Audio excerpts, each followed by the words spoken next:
First order of business is minutes of the past meeting. Any corrections or changes? Move for approval. Is there a second? Second. Any discussion? All in favor? Aye. Motion carries. Number 2 is claims. Everybody had a chance to look at the claims? Yes. Yep. Move to approve the claims in the amount of $328,310.21. Is there a second? Second. Any discussion? All in favor? Aye. A Aye. roll call vote, excuse me. Yes. Bernard. Yes. Fanslow. Yes. Birchall. Yes. Thank you. Application for operator's license. You have the list of operators in front of you. These are for regular operator license for the period of 7/19/11 to 6/30/13. Everything's been checked out. Nancy, everybody fits the bill. Mr. Mayor, recuse myself. Okay. Is there a motion to approve? I'll approve the operator's licenses as listed. Second. Okay, any discussion? All in favor? Aye. Aye. Motion carries. I don't know, are we close on the computer? You're on. Wastewater Treatment Plant Recovery Project. Jim? We have another energy recovery and conservation project that involves our anaerobic digestion. The wastewater plant has 2 anaerobic digesters that were originally designed to treat biosolids and make them acceptable for distribution. So in 1997, the city of Hudson championed an effort to jointly construct with 11 other communities a biosolids treatment facility in Ellsworth, Wisconsin. That project could accept any type of biosolids.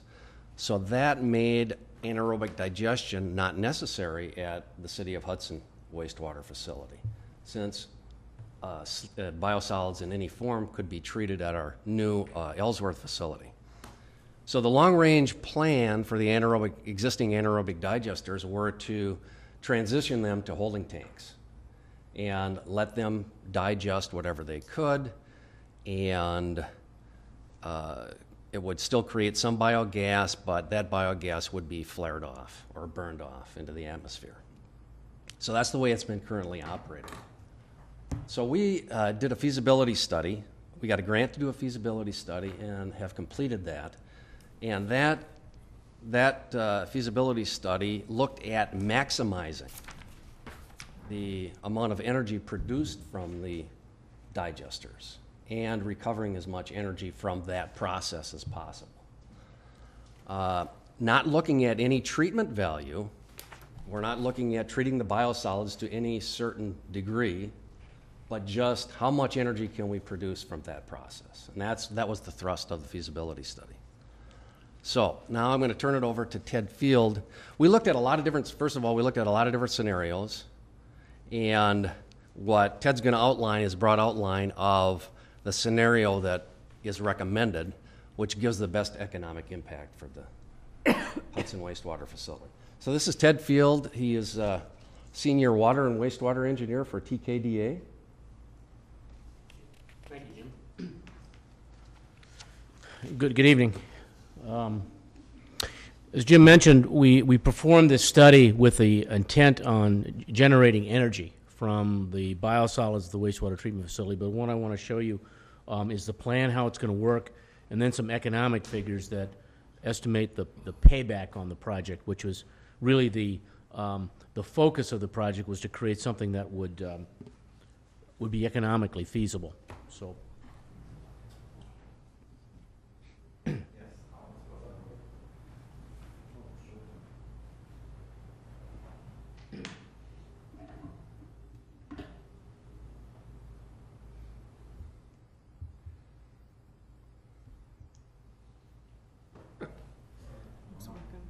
No go.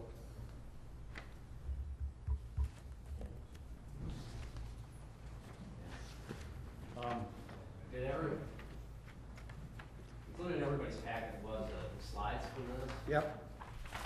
Can you just go ahead? Oh, sure, absolutely. Okay. Because I think we all received the, in our packet, so we have the hard copy.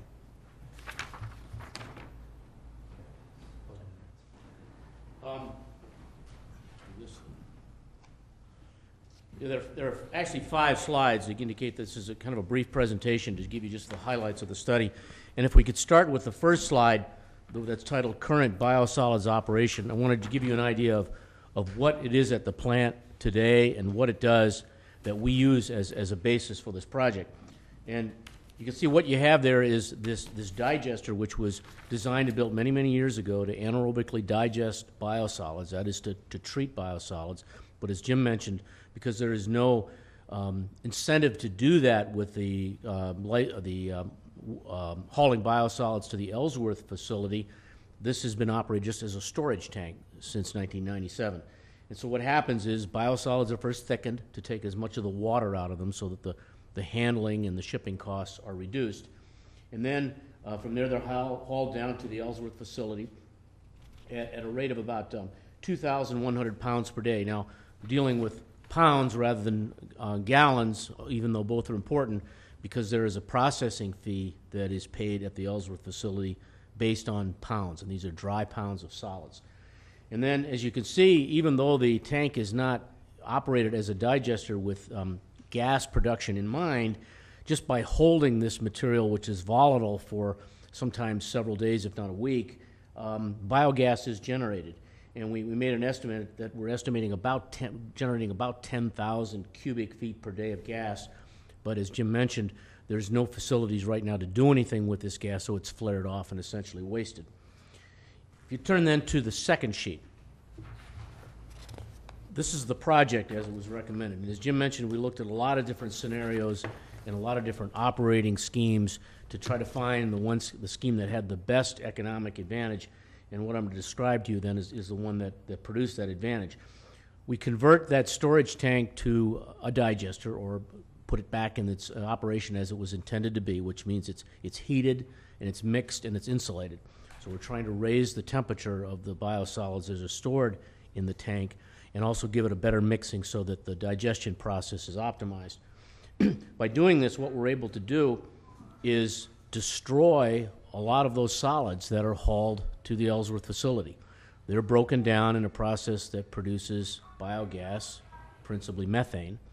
And so what we've got here is, instead of 2,100 pounds per day being hauled to Ellsworth, we'll reduce that to 1,441 pounds per day.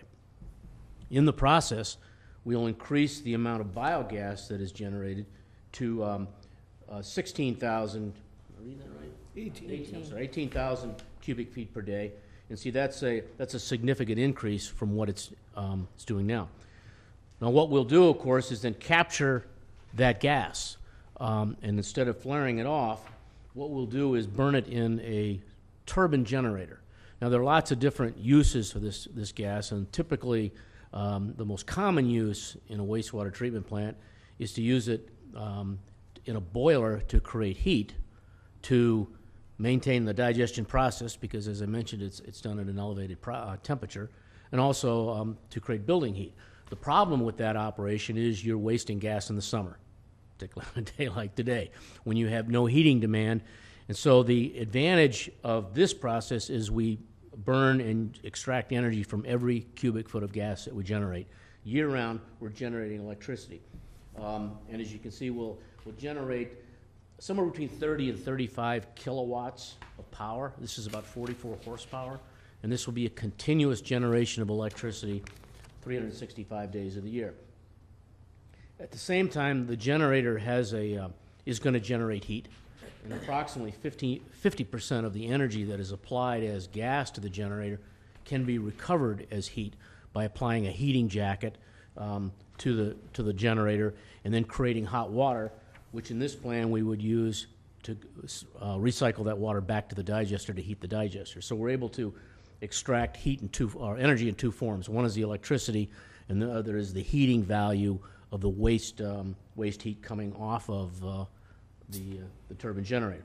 So that's the project. That's what it consists of. If you'll turn then to the fourth slide, actually the last slide,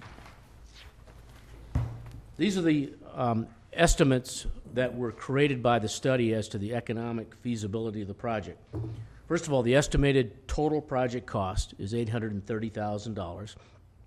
And then just to give you some overview of what is included there, as I mentioned, completely insulating the digester, adding better mixing, adding heating capability, the turbine generator. The gas needs to be cleaned prior to being burned in the turbine generator. So these are the kind of things that are included in the project to make it work. $830,000 is that estimated capital cost. The three key cost-saving components of the project are this. One, the value of the electricity produced by the generator at about $11,200 per year. The value of the recovered heat. In other words, we won't have to purchase natural gas to heat the digester when we use the waste heat coming off the turbine generator. That value is about $14,000 per year. And then you come to perhaps the most significant cost savings of all. Is that by optimizing the digester for gas production, really what we're trying to do is destroy as much of the organic solids in the biosolids as we can, because that's the source of the methane. The two go hand in hand. The more methane we generate, the greater the destruction of these solids. This will reduce, as you showed by the figures I presented earlier, the dry pounds of material that are hauled to the Ellsworth facility. And as I said, there's a processing fee at that facility based on the dry pounds that are hauled. And we're estimating now that savings could be $104,000 per year. When you add those three savings together, the total is $129,300 per year. If you divide that into the, divide that into the $830,000 a year of capital cost, you get the estimate of about 6 to 7 years of payback on the project. So lots of different ways to look at the economics. One way we could look at it is the $830,000 could have been annualized as a debt. And what you would see that that figure is significantly less than the energy and operating cost savings. But by looking at this way, you answer that basic question that if we do this project, in what year does it pay for itself? And that's in the 6th or 7th year. So with that, that's the summary of the project, and certainly would welcome any questions you might have. I have a couple questions. Go ahead. And I think you touched on part of this, but so installation of the mixing and heating, obviously there's going to be some cost, some energy cost there. You said some of the heat that's generated goes back and is the heat source, right? These figures are net. Oh, they're net. Okay. And then my other question is, will this help, how do I say this? Smell? politically correct? Yes. Will it smell any better? Yeah, because you're getting rid of the burn off, the flare, aren't you? I suppose the flare is... If a flare is burning, there shouldn't be a lot of odor unless the flare gets put out somehow and then the gas is going into the atmosphere without being burned. But But, say that there's going to be an improvement there, I can't say. What do you think? Are you getting rid of the flare, the burn off? We need it as a backup. And if we lose a way to get rid of the gas, we're going to have to flare the gas off as an emergency. But it won't be part of the routine operation anymore. What about safety? I mean, you're talking methane, you're talking what the precautions behind it. I'm assuming there's a standard in the industry. Kind of address that a little bit, just to... And in fact, the plant has that now. I mean, the methane that is generated is piped out to the flare, and that piping system has its, I'll say, pressure control devices and the safety features such that if you should have a blockage or an overpressure, it's able to vent as opposed to causing something more catastrophic. So that gas handling system would remain for safety's sake. And there's a secondary backup on that for any emergencies. If that fails, there's a secondary system in place to keep it from exploding. The digester itself has The cover has a device, yeah. has a relief valve as a safety factor for excess pressure. Okay. And also a flame trap for in case there could be an ignition of that. Okay. So there are those safety features. Okay. how new is this technology, or has it been around for a while? And do we have examples of it nearby, or? You know, I'd say none of it is new. I mean, it's Okay. all been tried and true. The concept of bringing this together for wastewater biosolids is gaining in popularity. It's not something you would have seen 10 or 15 years ago as common as it is today. Jim, I have a question on, you done with that? What's gonna happen now, we're a member of the we're a owner of the Ellsworth processing plant. We're gonna reduce their income by $104,000 a year. What's the impact to the city then? Is that gonna be a significant impact to them? It's, our contracts, all contracts are that all biosolids produced from member facilities are to be treated at the biosolids facility in Ellsworth. As far as any treatment at the existing treatment plants, there is no provision to control the type of treatment of the sludge prior to that biosolids arriving at the Ellsworth facility. I guess my question would be, and I don't know if you have the answer, is the Ellsworth processing plant a break-even proposition? Is it a moneymaker? What's gonna happen when they don't get $100,000? Because we are doing, what, 31% of their volume? No, I've seen 20%, 20% range. Okay, The 31% decrease, it the says. cost of it actually will also reduce cost of operation Sure. and energy usage at the biosolids facility Sure. in Ellsworth. Which is some of the savings we tried to get in the focus on energy grant, but they didn't want to accept that. Is there a separate income statement from that comes out, or an audited statement on that particular? Yes, biosolids, yes. Do we have a contract with everybody else that we have a part of this building, I think is what you're, Yeah, right, and if, is there a fine or, It's a joint-owned facility. right. is there we a own it. fine or an accelerated payoff that, since we would be only sending less to it, is there gonna be a fine to us or nothing? We're sending all of our biosolids there for treatment. That's what I was saying, But not as much. but not as much. So the question that I'm trying to get to, is it gonna have a negative, I mean, I understand, I see all the good things from Yeah, our perspective. I know exactly what you're asking. So is there gonna be a backside that may come back and bite us by saying, we're gonna lose $100,000, so City of Hudson, you own 31% or 20% of it, you have to fund the difference, No, our percentage of usage will go down. right?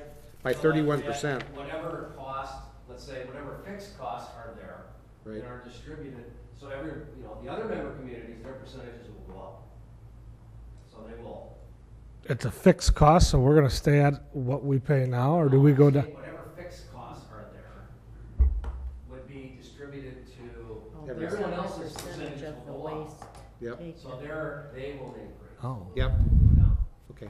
Some of the non-fixed costs are costs of the actual processing, will be reduced because we're sending less material. And Yeah, but they're transportation. not gonna lay off operators down there, so the No. labor cost is gonna have to be shared by. So what you could assume is that if we reduce our fee by $104,000 and the costs only reduced by $94,000 at the facility, it could be that the rate might go up a penny a pound or something to account for that. So we might expect that there's a redistribution of costs and rates as they do every year anyway. What percent of our biosolids does one digester take care of? Well, Does it take care of all of them? it take care of all, Take there care of there are all. two digesters there. Yeah, there's And- two and- digesters. And one of the things we looked at the studies, what if we used both? And with the cost of having to heat and mix both, and there was diminishing returns at that point, we determined just running one was the way to go. Any other questions? One, can, the 33 kilowatts of energy you produce, can that power the whole plant? No. Just the heating element part of it? It's gonna be, it's 33 horsepower, so we have, main motors that are 30. Okay. So it's it'll reduce our electrical cost Okay. by the amount that is shown. I think it's a good project, but I'm concerned that maybe we should look at the contract with everybody else contingent upon approval. Is that a motion? Sure. So your motion is to accept it contingent upon a review by city attorney? Yes. Is there a second? I'll second that. Any other discussion? Jim, you So have is anything this, else? oh, I have one other Yep. question. Was this another grant that needs to be implemented before the end of the year? Is it, does it have a This deadline? ends sometime next year, I can't remember what month, but, we're looking at a project that could last a year's time. In order to implement. And then for this, if we haven't started, we can possibly ask for an extension by then. But I think it's November of next year is when this grant expires. Okay. Yeah, that reduced the, it's a very small grant, we had hoped for more. Our calculations were that it was gonna be probably twice that amount almost, but they didn't accept a lot of the Okay. savings we submitted. Any other comments, questions? All in favor? Aye. Opposed? Motion carries. Thank you.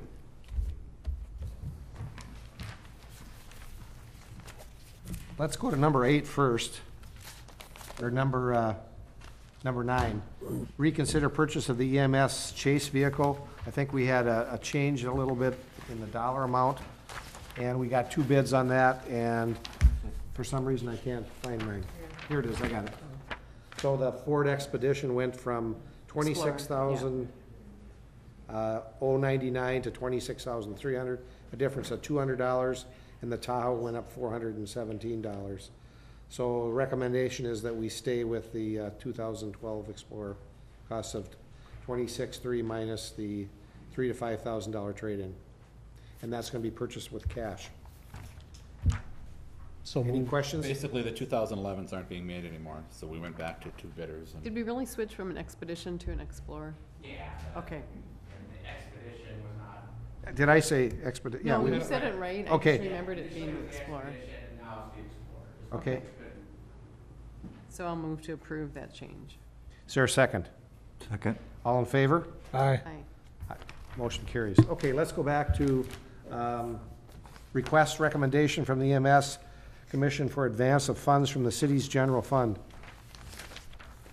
Who's going to take that? Or should I take it?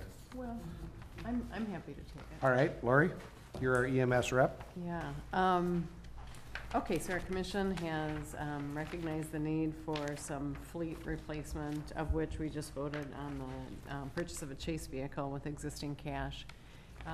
Devin laid out a number of different scenarios whereby we could borrow the money for a demonstration ambulance. These are vehicles that aren't always readily available, and the one that we're looking at, we have a $5,000 deposit on, which is refundable, but it at least held the vehicle for us until we could work through some of the financing. What we came up with is a scenario where the commission will essentially borrow the money for the vehicle from our reserve fund in the amount of $135,000. The commission will pay it back to the city over a period of 5 years at a 3% interest rate. Monthly payments are shown here, 24, 26. Part of this agreement is that, I shouldn't say part of it, but in conjunction with this, we are moving toward 5-year contracts with all of the municipalities that are part of EMS. And we're working through the language of that. There's very much consensus that that's what the group wants to do. And I think they realize that we need that in order for this to make sense for the city. So with that, we're asking that the Finance Committee and full council approve that we are able to borrow that money from our reserve fund. Devin, what would you like to add? You think we covered contacted it. Steve Tracy? Yeah, Steve Tracy said that, it's been done in the past, it's allowable, it's basically an advance from one of our operating funds to another, similar to what when the First Street building was purchased, there was an advance from the wastewater treatment reserves, which we were intending to pay back when we borrowed the money, but we sold the two buildings, so we were able to pay them back almost immediately. So it's, Steve Tracy's fine with it. The one thing I'd like to add is, Randy, you probably remember, this was before your time, but there was $90,000 in a capital fund for EMS. We moved that money during difficult financial times. We moved that money into our general operating. And what we'd like to do is with the chase vehicle that we're purchasing and with the payments that are being made toward this demonstration ambulance, we would like to do an internal transfer, I guess, to acknowledge that we are spending some of our general funds for capital equipment. The 90. Yeah, we and had so it, that yep. we are essentially paying that 90,000 back into our capital fund. We want some credit for that, if you will. So with that, Eric, I don't know if you'd like to share something? Oh, I just, going through, different line items of the budget and that, and I was able to take about 4 years worth of data and look at different line items and reallocate some funds to go into the payment of the vehicle. One was training, where I was able to reallocate $7,000 a year from that. One was a backup position during the weekday, which we never really fill a whole lot. That was $13,000. Vehicle maintenance that we've been spending on the vehicles since they've been out of warranty have been almost $20,000 a year. So just with the new vehicles alone, we're going to be saving significantly. And also, we just went into an agreement with a new medical supply vendor, which we project to be about 30 to 40% savings a year. So, I mean, How much money is that, Eric, roughly? on the medical supplies. Yep. I budget normally about 45,000 a year. So, About another 12? yeah. So, I'm confident, these areas are not going to alter or diminish in any way, shape our overall response to the community by doing these. Again, these are areas that I looked at over the last 4 to 5 years that we've just been always well under budget and trying to maintain. And so I just wanted to reallocate that to, I guess the so we other don't have to thing, increase any user fees or anything. So.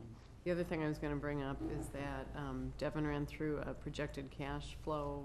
So our projected unrestricted cash at the end of this year is $288,643. We're always encouraged to have, about 100 in Well, there? usually they say 3 months. 3 months. Operating. What Which would be what well account more is than that? You're talking the EMS? Yep, Yes, EMS. Understanding that of that 288, 90 is was moved over from the capital Right. fund into this Right. operating fund. Let's go to the second page or the third page if we can on the financial. So 2006, the way I read this, we lost $51,000 on EMS. 2006. We go to operating cash loss, net income, we lost 51 grand. Tell me if I'm reading that wrong. Right here, it's the second page. Okay. So I go back 2006, we lost 51,000. 2007, we lost 92,270. 2008, we lost 20,000. Last year, or 2009, it was 120 or 90,000 to the good. 90,000 of that was a transfer, or is that in 2010? That's in 2010. So- And that comes below that line. Okay, so that isn't even affected here then. If you look down, the 90,000 is reflected down below. Okay, So the numbers about halfway down the page are actual operation income, ignoring depreciation and capital. And so before we get to those figures, 1, 2, 3, 3 out of the last 5 years we've lost money.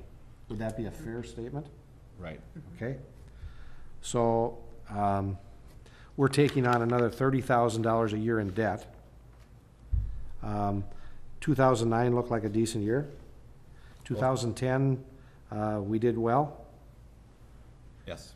And the projection for through 2011, as I've mentioned, you mentioned the one little thing that does skew that a little bit is that we Right. collect most of our money from the municipalities at the beginning of the year. So but you have a budget that we're gonna show that we are going to if you go to the make cash, 16,000 operating income. that was the budget, correct? We're on budget?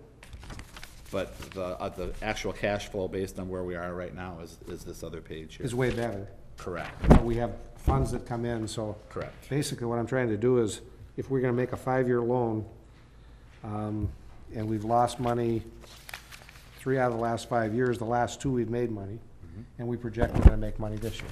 Correct. And you're gonna come up with those 30, how much more do you think, Eric, income-wise, we're gonna generate from per capita? Remember what we used last year for our per capita charges? $12.50 per. Right, but I mean, for number-wise, how many? The population Right. increase, I think between the I would say 2,000 more people, because the city has about 1,000. 2,000 more people. Another 24,000? Similar, yeah. So 12, that's 36 of the 29. You've got 36,000 coming in on, that's gonna cost you 29 a year. Okay? Now, do you feel there's other areas you can save? I can look without Okay. altering the response No, of the no, service. no, yeah. I'm not, no. Yeah. I know we talked about some of the health requirements or the doctor's review. The medical director? Medical Medical direction, director? yeah, we're looking at other areas of, Yep. you know, savings and partnerships with different, you know, vendors and partners that we can look. So tell me why the difference after 3 straight years of losing, then we've had 2 years of doing okay. I think one is billing company. Okay. We're collecting a lot quicker. Okay? That was huge. Two, I think us like private, you know, municipal, other ambulance services over the last few years have just hit a very brick wall. Just the economy, it reflects in the economy, the collections rate. You know, we had an unforeseen collection decrease just in overall collections, and we didn't account for that and did not foresee that at all either. So the adjustments were made to reflect the new economic realities, I guess, is what we're, you know, operating in. So Giving credit to you in the EMS commission, that's a good, you've got a good grasp from the look of it. And not to mention noting the 90 grand that you gave yourself for operations, right? we you know, truly, we are majority revenue, you know, run. Yep. That's just the reality of how we operate. And we're Yep. at the will of Medicare, Medicaid patients, insurance company rates, just a lot of collections that just beyond our control of what we can collect. But the bottom line is you need a new ambulance. And you're showing us that you can possibly, quite frankly, you can buy it and manage your expenses. And there's still other options that we could look at in the future, even after, you know, reallocating. You know, I talked about you know, user fees, things like that. And there's no absolute givens, because just like any, it's revenue-based and you It's don't know. revenue-based. But Right. my patient revenue estimate on the cash flow is based on budget, which at this point is substantially lower than what the actual has been for the first 6 months. But I felt it was better to be conservative with it rather than go the other direction and then have Eric come back and say, oh, sorry. Well, this is extreme change from when I was on the commission, so this is. And I look back- nice to look at that. Yep. And I look back, you know, over the years, even before I got here, and we had up years, down years, and it's just, it's like running a business. And, you know, we make adjustments and, you know, and our call volume keeps, as I speak, our call volume has increased normally by 5 to 8%. We're already 11% over last year's projected call volume. So, yeah, Any thoughts, comments from Well, Finance Committee? I just want to reiterate that we are working on the 5-year contracts, and that's, That was my question. Do you want the 5-year contracts in place before, or that as a contingency? Well- So the member municipalities or participating municipalities yeah, are, we talked about that a little bit, Owned by and what we don't want to do, we don't want to lose this vehicle, Oh. and they're only going to hold it a certain amount of time. There is consensus, you know, among the commission, yes, we want to sign on to 5-year contracts. I mean, So we gotta go I on your don't, word. I hate to, well, that's, talk to, Yeah. that's just a question I'm raising, so the council and the finance Do you think committee- the other municipalities have any options? that they could say, hey, we don't want to do I, this? you know, I honestly, I can't speak for, No. you know, what they could, but viable options, no. I'm very confident after the last meeting that they do want to go into 5-year contracts. They're just looking at language issues and that was also part of the recommendation from the consultant that was hired last year, that they go into 5-year contracts. So that's been in the works here since the beginning of the year. Well, I feel comfortable that we can get that worked out. I think it's, I think this will be a little easier than the fire. oh, without a doubt. Well, I'll move to recommend purchase of the new ambulance as laid out in the proposal. Yeah, but there'd be 2 steps. First would be Yeah, to so this approve is the, just the purchase, per- or the borrowing of the- lending. the And then- advance, yeah. Okay. Is that your motion, Mr. Morissette? Yes. Is there a second? I'll second. Any other discussion on that? All in favor? Aye. We have to have a roll call vote on that. Sure. Morissette? Yes. Bernard? Yes. Vanslo? Yes. Virgil? Yes. Okay, then the second item on the agenda is the, consider purchase of the, or purchase of an ambulance. Now, is this just the frame, or is this the, This is the whole box. okay, Box and the chassis. okay, this is a brand-new one, right? It's been used as a demonstration unit to go, so we're technically used, but it's a 2011, so. Okay, is But there a they'll still have a motion? full warranty on it and everything. I'll move approval of the purchase of this demo For vehicle. $135,980? Yep, Okay, Well, actually, it's the, we've already paid the yeah. 5,000. 5,000, Yeah, yeah, so we it's would one. borrow the one. All right, It's showing that, it's reflecting got that. it. okay. is there a second? I'll second it. Any other discussion? All the lights and stuff. Lights are all on there, yep. All The included? only thing we'll do is just transfer all of our equipment on the existing ambulance, and then we'll put up our old ambulance for sale, and then apply that to the loan, so. Okay. All in favor? Aye. Aye. Opposed? Motion carries. Thank you. Thanks. Thanks, Sam. I think that's all we had on the agenda. Is there anything to be considered for future agenda items? I know Randy asked about our payment, but we haven't received anything back from Associated Bank. I did leave a message with them. Okay. Anything else? Rich? Lori? Nope. Motion to adjourn? So moved. Is there a second? Second. We're adjourned. Thank you.